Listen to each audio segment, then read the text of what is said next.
Meditations. Six book. लेखक Marcus Aurelius. पदार्थ ही जिससे ब्रह्मांड बनता है अपने आप में बहुत लचीला होता है। वह तर्कसंगत सार जो इसे नियंत्रित करता है अपने आप में बुराई करने का कोई कारण नहीं है। इसमें अपने आप में कोई बुराई नहीं है, ना तो वह कुछ बुरा कर सकती है और ना ही उसे कुछ हानि हो सकती है। और सभी चीजें उसकी इच्छा और नियम के अनुसार की जाती हैं और निर्धारित की जाती हैं। यह सब आपके लिए एक हो, चाहे आधा जमी हुई हो या अच्छी तरह से गर्म, चाहे केवल नींद आ रही हो या पूरी नींद के बाद, चाहे निंदा हो या प्रशंसा, तू अपना कर्तव्य करना है या मर रहा है या कुछ और कर रहा है, उसके लिए भी मरना बाकी लोगों के बीच अपने हमारे जीवन के कर्तव्यों और कार्यों में से एक माना जाना चाहिए। अंदर देखें, इससे पहले कि आप इसे पूरी तरह से समझ लें, किसी भी चीज की उचित गुणवत्ता या सही मूल्य को अपने पास से गुजरने ना दें। सभी पदार्थ जल्द ही अपने परिवर्तन पर आ जाते हैं और या तो वे उच्च वसन के माध्यम से हल हो जाएंगे, यदि ऐसा है कि सभी चीजें एक पदार्थ में फिर से जुड़ जाएंगी, या जैसा कि अन्य लोग कहते हैं वे बिखर जाएंगे और बिखर जाएंगे उस तर्क संग्रह सार के लिए जिसके द्वारा सभी चीजें नियंत्रित होती हैं। जैसा कि यह खुद को सबसे अच्छी तरह से समझता है, दोनों अपने स्वयं के स्वभाव को और यह क्या करता है और इसका क्या संबंध है और तदनुसार सभी चीजें करता है, इसलिए हम जो नहीं करते कोई आश्चर्य नहीं है। अगर हम बहुत सी बातें पर आश्चर्य करते हैं जिनके कारण हम समझ नहीं सकते। बदला लेने का सबसे अच्छा तरीका है उनसे जैसा नहीं बनना। यह आपका एकमात्र आनंद और आपका एकमात्र आराम है। एक मिलनसार दयालु कार्रवाई से बिना किसी रुकावट के दूसरे में जाने के लिए भगवान हमेशा आपके मन में रहते हैं। तर्कसंगत कमांडेड भाग, क्योंकि यह अकेले ही हलचल कर सकता है और खुद को बदल सकता है, इसलिए यह समय को और जो कुछ भी घटित होता है दोनों को वैसा ही बनाता है जैसा कि यह समय चाहता है। ब्रह्मांड की प्रकृति के अनुसार सभी चीजें विशेष रूप से निर्धारित होती हैं, ना कि किसी अन्य प्रकृति के अनुसार। ना तो परिमार्जन और समाहित करने के बारे में या भीतर बिखरा हुआ और निहित या बिना निर्भर करता है, या तो यह ब्रह्मांड पर एक भ्रमित द्रव्यमान है और चीजों का एक जटिल संदर्भ है जो समय के साथ बिखर जाएगा और फिर से बिखर जाएगा। जब भी कुछ वर्तमान कठिन घटनाओं से आप किसी प्रकार से परेशान होने के लिए विवश हों, तो जितनी जल्दी हो सके अपने पास लौट आएं और जरूरत से ज़्यादा देर तक लैग से बाहर ना रहें, क्योंकि यदि आप अपने आप को लगातार इसके लिए उपयोग करते हैं तो आप अपने हिस्से को एक और बार रखने और सद्भाव बनाए रखने में सक्षम होंगे। एक बार बाहर वर्तमान और इसका सहारा लेने के लिए और फिर से शुरू करने के लिए, यदि ऐसा होता है कि एक समय में आपके पास एक सतीली माँ और जीवित एक प्राकृतिक माँ दोनों होती हैं, तो आप उसका भी सम्मान करते फिर भी तू अपनी स्वाभाविक माता की शरण में जाएगा और आश्रय निरंतर रहेगा। तो अदालत और तेरा दर्शन तुम्हारे लिए रहने दो। इसके लिए अक्सर सहारा लें और अपने आप को उसमें तसल्ली दें, जिनके द्वारा यह है कि वे अन्य चीजें आपके लिए सहनीय हैं और आप भी उन चीजों के दूसरों के लिए असहनीय नहीं है। एक मनुष्य के लिए यह कितना अद्भुत उपयोगी है कि वह अपने आप को मांस और ऐसी सभी चीजों जो मुंह के लिए हैं सही समझ और कल्पना के तहत प्रस्तुत करें। उदाहरण के लिए, एक मछली का शव है, यह एक पक्षी का और सूअर का, और फिर से अधिक आमतौर पर यह फलन, यह उत्कृष्ट अत्यधिक प्रशंसित शराब लेकिन एक असाधारण अंगूर का खाली रस है। यह बैंगनी वस्त्र लेकिन भेड़ के भाग शंख के खून से रंगे हुए। तो सहवास के लिए यह केवल एक सामान्य आधार अंतड़ियों का संरक्षण है और एक निश्चित प्रकार के आक्षेप के साथ एक छोटे से घिनौने घोंघे का उत्सर्जन। हिपोक्रेट्स के अनुसार उनकी राय वस्तुओं की यह सजीव कल्पनाएं और निरूपण कितने उत्कृष्ट उपयोगी हैं। इस प्रकार वस्तुओं में घुसना और गुजरना, उनके वास्तविक स्वरूप को जानने और प्रकार करने के लिए यह आपको अपने पूरे जीवन भर और सभी अवसरों पर उपयोग करना चाहिए, और तब विशेष रूप से जब मामलों और को महान मूल्य और सम्मान के रूप में समझा जाता है, तो आपकी कला और सावधानी उन्हें उजागर करने और उनकी नीचता को देखने और दूर करने के लिए होनी चाहिए। उन सभी गंभीर परिस्थितियों और भावों के तहत जिसके तहत उन्होंने इतना गंभीर प्रदर्शन किया है, भारी आडंबर और दिखावे के लिए एक महान बाजीगर है, और तब विशेष रूप से आप इसके द्वारा बहकाए जाने के खतरे में हैं, जब एक आदमी की सोच के लिए आप पल के मामलों के बारे में सबसे अधिक नियोजित लगते हैं। देखेंगे क्रेट्स खुद जेनोक्रेट्स के बारे में क्या कहते हैं। जिन चीज़ों की सामान्य लोग प्रशंसा करते हैं उनमें से ज़्यादातर ऐसी चीज़ें हैं जो बहुत सामान्य हैं और केवल प्राकृतिक या स्वाभाविक रूप से प्रभावित और योग्य चीज़ों के तहत समझी जा सकती हैं। पत्थर, लकड़ी, अंजीर, लताएं, जैतून, जिन लोगों की वे प्रशंसा करते हैं जो अधिक उदार और संयमित हैं, उन्हें एनिमेटेड चीज़ों के तहत समझा जाता है। झुंड और झुंड के रूप में जो अभी तक अधिक कोमल और जिज्ञासु हैं, उनकी प्रशंसा आमतौर पर उचित प्राणियों की तक ही सीमित है। सामान्य तौर पर नहीं, बल्कि क्योंकि वे उचित हैं, लेकिन जैसा कि वे कला या कुछ शिल्प और सूक्ष्म आविष्कार के लिए सक्षम हैं, या शायद ही उचित प्राणियों के लिए, जैसे वे जो बहुत से दास रखने से प्रसन्न होते हैं, लेकिन वह जो एक उचित आत्मा का समान रूप से सम्मान करता है क्योंकि यह उचित और स्वाभाविक रूप से मिलनसार है, किसी और चीज़ का बहुत कम सम्मान करता है और सभी चीज़ों से ऊपर अपनी खुद की रक्षा करने के लिए समाधान रहता है, निरंतर आदत में और तर्क और मिलनसारिता दोनों का प्रयोग करता है और इस तरह उसके साथ सहयोग करता है कि जिसकी प्रकृति में वह भी भाग लेता है, ईश्वर।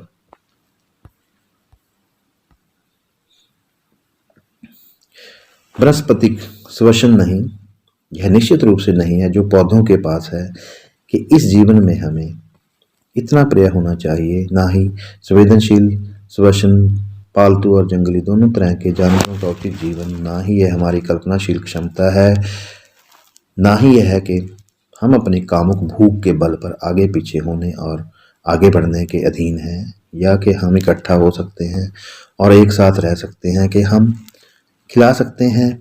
इसके लिए प्रभाव में कोई बेहतर नहीं है।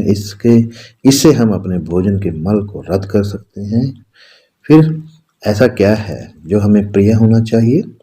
एक खड़खड़ाहट की आवाज़ सुनने के लिए। यदि ऐसा नहीं है तो ना तो मनुष्य की जीभ से प्रशंसा पाने के योग्य कई जीवों की स्तुति के लिए वास्तव में इतने सारे जीवों की खड़खड़ाहट से बेहतर नहीं है। यदि तब ना तो तालियां क्या शेष है जो तुझे प्रिय होना चाहिए। यह मुझे लगता है कि आपके सभी गतियों और कार्यों में आपके स्थानांतरित किया जाए और केवल अपने समय के वास्तविक नेचुरल संविधान और निर्माण के अनुसार ही नियंत्रित किया जाए।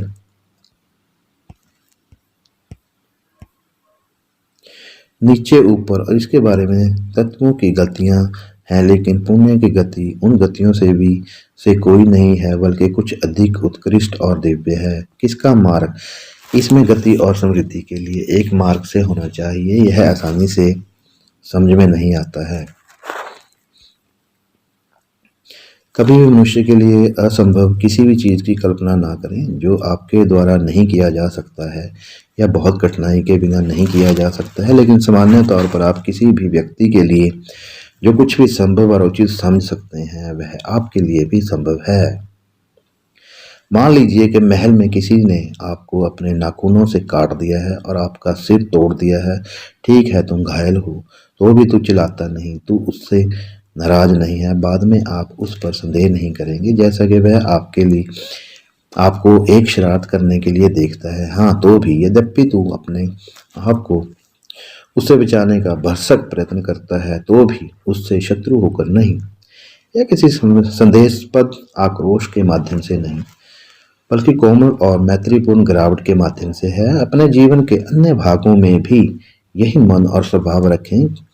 कई चीज़ों के लिए हमें गर्व करना चाहिए और समझना चाहिए, जैसे कि हमें महल में एक विरोधी के लिए साथ करना पड़ा। जैसा कि मैंने कहा, हमारे लिए टालना और अस्वीकार करना बहुत संभव है, हालांकि हम ना तो संदेह करते हैं और ना ही घृणा करते हैं। मैं अपनी ओर से वही करूंगा जो मेरा है। जहां तक अन्य बातों का प्रश्न है, चाहे वे अबोध गम्य हों या अतार्किक या यदि तर्कसंगत है फिर भी धोखा खा गए हैं और सच्चे मार्ग से अनभिज्ञ हैं, तो वे मुझे परेशान और विचलित नहीं करेंगे। उन प्राणियों के लिए जो तर्क के साथ संपन्न नहीं है और दुनिया की अन्य सभी चीजें और मामले मामले जो कुछ भी मैं स्वतंत्र रूप से और उदारता से एक कारण से संपन्न हूँ, उन चीजों का उपयोग करता हूँ जिनके पास कोई नहीं है, और पुरुषों के लिए उनके प्रति स्वाभाविक रूप से उसी कारण के हिस्सेदार के रूप में मेरी देखभाल खुद को सामाजिक रूप से ले जाने की है। लेकिन जो कुछ भी आप कर रहे हैं उसके बारे में देवताओं को बुलाना याद रखें। जब तक तू इन कामों को करने के लिए जीवित रहे तब तक वह आपकी ओर से बिल्कुल उदासीन रहे, क्योंकि ऐसे 3 घंटे भी काफी हैं। मैसेडोनिया के सिकंदर और वह जिसने अपने खच्चरों को तैयार किया, जब वह एक बार मर गया तो दोनों एक हो गए, या तो वे दोनों उन मूल तर्कसंगत सारों में फिर से शुरू हो गए थे जहां से दुनिया की सभी चीजें प्रचारित होती हैं, या फिर दोनों एक के बाद एक परमाणुओं में बिखर गए।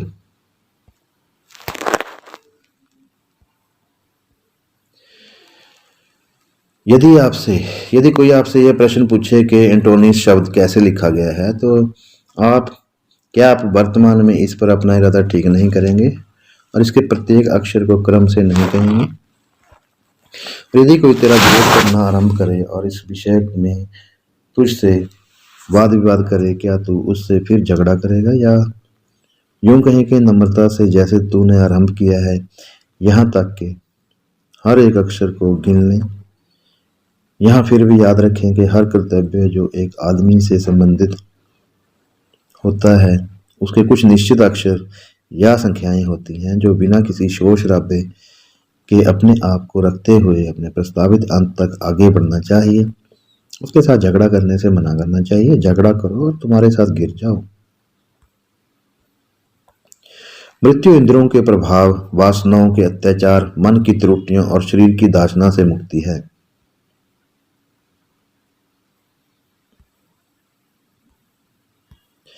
एंटोनिस पायस के शिष्य के रूप में सभी चीजें करें। उन बातों में उनकी दृढ़ता को याद रखें जो उनके द्वारा तर्क के अनुसार की गई हैं। सभी चीजों में उनकी समानता, उनकी पवित्रता, उसके चेहरे की प्रसन्नता, उसकी मिठास, और वह सभी प्रकार के घमंड से कितना मुक्त था।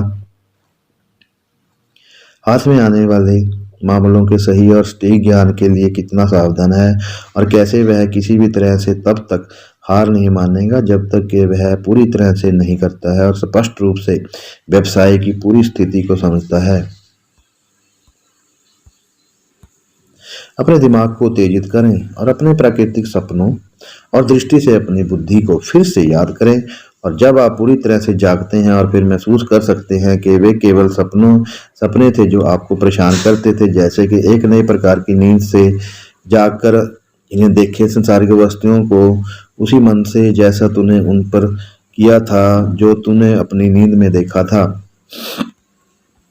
जब तक पैर वह करता है जो उसका है और हाथ जो उसका है, तब तक उसका श्रम, चाहे वह कुछ भी हो, अस्वाभाविक नहीं है। इसलिए मनुष्य जब तक वह करता है जो मनुष्य के लिए उचित है, उसका श्रम प्रकृति या नेचर के विरुद्ध नहीं हो सकता।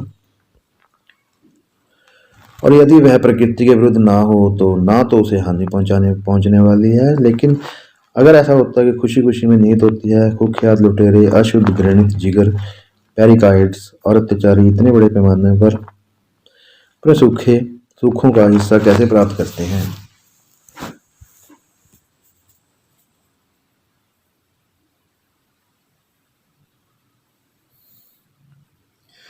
वह जो अब की बातों को देखता है, उसने वह सब देखा है जो या तो कभी था या कभी होगा, क्योंकि सभी चीजें एक ही प्रकार की हैं और सब एक दूसरे के समान। दुनिया में सभी चीजों के संबंध पर अक्सर ध्यान दें और आपसी संबंध पर कि वे किस एक दूसरे से हैं, क्योंकि सभी वस्तुएं एक प्रकार से एक दूसरे में बंधी और जुड़ी हैं और इन माध्यम से सभी आपस में अच्छी तरह सहमत हैं। एक चीज के लिए स्थानीय गति से, नेचुरल साजिश और समझौते से और पर्याप्त संग द्वारा यह सभी पदार्थों को एक में कम करके दूसरों के परिणाम स्वरूप होता है।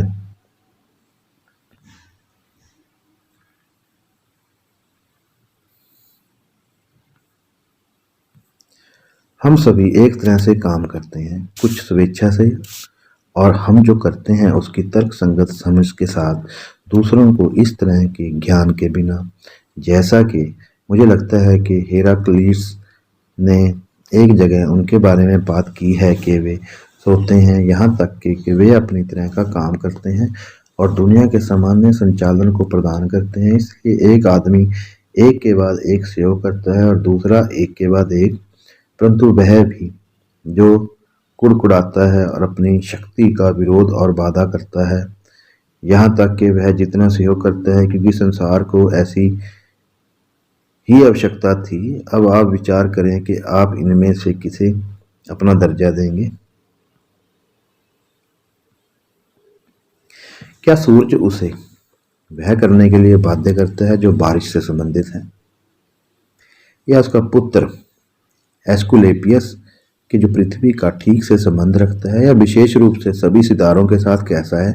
यद्यपि वे सभी एक दूसरे से भिन्न हैं और उनके अपने कई प्रकार और कार्य हैं, फिर भी क्या वे सभी एक शोर से सहमत और सहयोग नहीं करते हैं?